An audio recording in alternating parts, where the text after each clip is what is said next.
You ever notice how sometimes the thing you say you want most is also the thing you quietly avoid? You tell yourself you'll start, you'll study, you'll do the work, but somehow the dishes, the scrolling, the emails all feel more urgent. And it's confusing, right? Because you know you're capable, you just can't seem to make yourself do it. Today, I want to unpack what's really happening underneath that pattern because it's not laziness and it's not lack of discipline. It's usually an unconscious commitment, a hidden pattern your system has trained over time without realizing it. And when you start to see what that commitment actually is, the resistance begins to make sense. Here's the thing. Most people think procrastination means they just need more motivation. But the real question is, what emotional state are you reinforcing when you avoid? For a lot of people, effort got linked with shame early on. They were praised when things came easily and criticized when they had to try. So their system learned, if I have to work for it, it means I'm not naturally gifted. And that means I'm not enough. Now imagine sitting down to study or start a project with that belief running in the background. It's not that you don't want the result, you just don't want to feel the state that effort triggers. That inner tension becomes unbearable, so you avoid it. And here's the irony. The more capable you are, the more sophisticated your avoidance gets. Because you know you could do well if you really applied yourself. So you wait for that perfect moment, one that never comes. That's not failure, that's consistency to the wrong commitment. Let's make it clear. An unconscious commitment isn't about what you want. It's about what your system is trained to protect. You may consciously want success, progress, connection. But if your nervous system associates effort with pain, it will unconsciously commit to avoiding effort to keep you safe. This shows up everywhere. A student who wants good grades but never studies until the last night. A professional who dreams of building something meaningful but always finds reasons to delay. A partner who wants deep love but pulls away when things get hard. The pattern is the same. If it takes effort, something must be wrong. And yet, everything meaningful in life requires effort. So that belief becomes a built-in sabotage loop. Someone I worked with once said, when I open my textbook, I feel this pit in my stomach like I'm already behind. That's not a thought, that's an emotional pattern firing automatically. That feeling drives the thoughts. I'll start later. I'm tired. What's the point? And those thoughts drive the actions or the avoidance. So the change doesn't start by forcing yourself to act. It starts by training a new state. So how do you do that? You retrain your system's relationship to effort itself. Because right now, effort equals tension. Effort equals something's wrong. That's what your body's been practicing. But effort can also equal growth. It can equal curiosity. It can even equal calm. Here's how you start shifting that. The next time you sit down to work, study, or handle a tough conversation, pause. Don't push, don't distract, just notice what comes up. Maybe it's frustration, maybe it's shame, maybe it's that quiet, I don't want to. Feel it, don't fix it. Breathe into it, slow and steady. Then ask yourself, what state do I actually want to bring into this moment? Maybe it's focus, maybe it's curiosity, maybe it's calm determination. Generate that feeling, even if it's just a faint flicker, and start from there. You're teaching your system, this is what effort feels like now. It's not about forcing motivation, it's about training your nervous system to experience effort as alignment, not threat. This same pattern doesn't stop at work or study. It runs through relationships too. Ever notice how some people believe that if love takes effort, something's wrong? That if a conversation feels uncomfortable or conflict arises, it must mean the relationship isn't right. That's the same unconscious belief, just applied to connection instead of performance.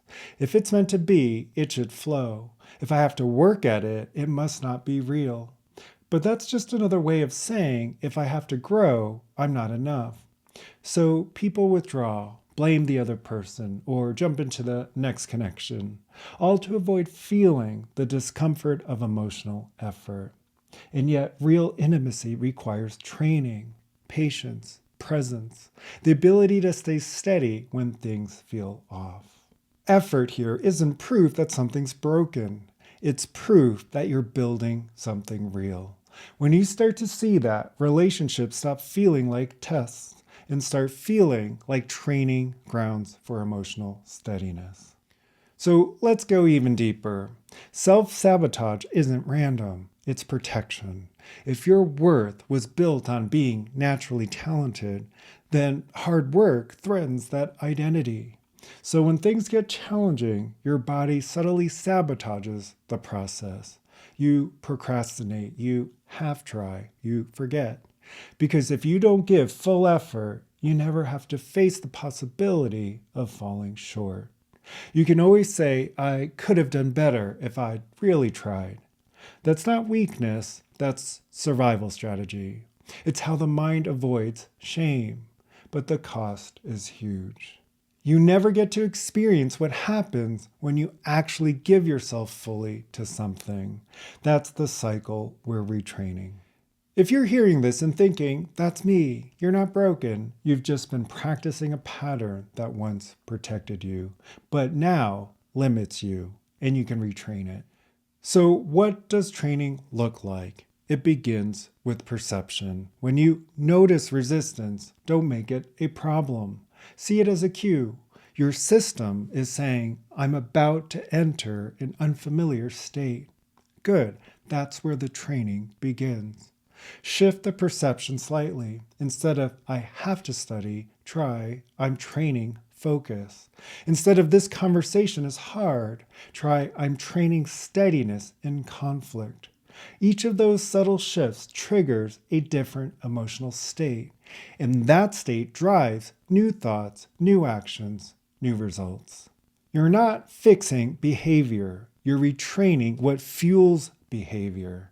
And over time, that becomes your default.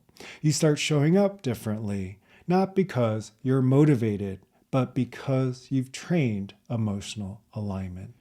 If this is landing, hit subscribe. I drop videos each week to help you train your inner world with structure and clarity, so you can stay steady regardless of circumstance.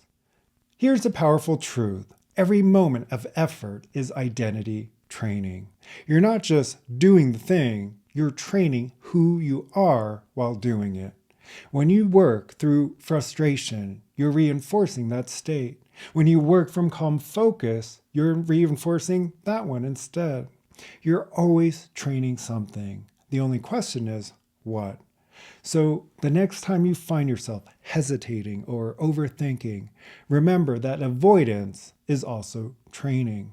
It's strengthening the muscle of resistance. You can interrupt that pattern anytime, not by forcing yourself to work harder, but by choosing your internal state first. Even 60 seconds of intentional emotional training creates a different outcome. Right now, I'm training consistency. Right now, I'm training calm under pressure. Each rep compounds. Let's return to that core belief. If I have to work for it, it means I'm not naturally gifted, and that means I'm not enough.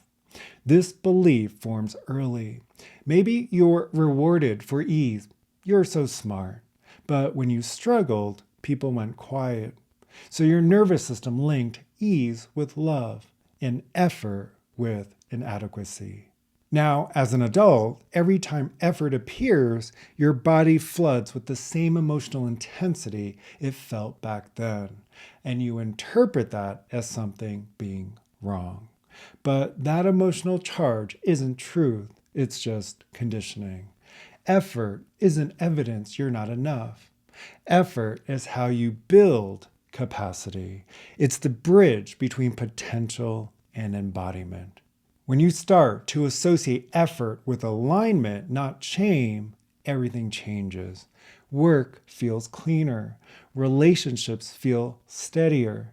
Growth stops feeling like proof you're failing and starts feeling like proof you're becoming. So if you're stuck in a loop of avoidance or self-sabotage, don't start by pushing harder.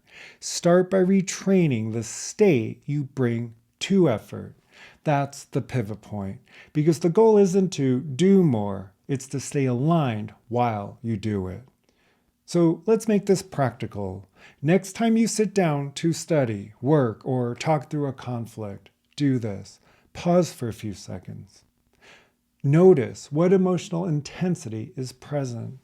Feel it in your body without judging it. Then ask, what state do I want to train right now? Generate that state. Calm, curiosity, focus, compassion, whatever fits. Then act from there. Even if you only hold it for 2 minutes, it counts.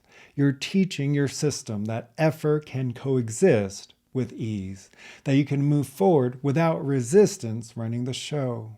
Over time, this becomes natural.